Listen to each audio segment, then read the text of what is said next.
My name is Lupe, and I'm from Centro Comunitario Juan Diego. And we're real proud to be a part of this march because at the center, we see poverty every day, and it's heartbreaking.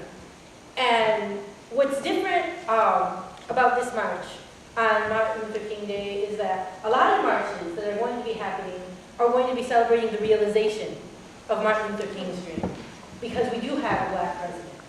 And they're going to say this dream has been realized. But the dream was equality. And as I checked, a world where equality existed isn't a world where in real numbers, Black unemployment is higher than their white counterparts. In real numbers, not in percentages. And equality isn't where a 12-year-old at a hospital dies from a disease where they have the cure because he was born on the opposite side of this imaginary line we call a border. That's not equality.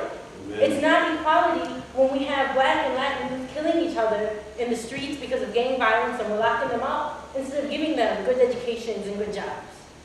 That's not equality, and that's not the dream realized. And that's why I think this march is so important, because it's relaunching the Poor People's Campaign. Yes. And realizing that this dream hasn't been realized. The other thing that's so different about this march is the multiracial nature of it.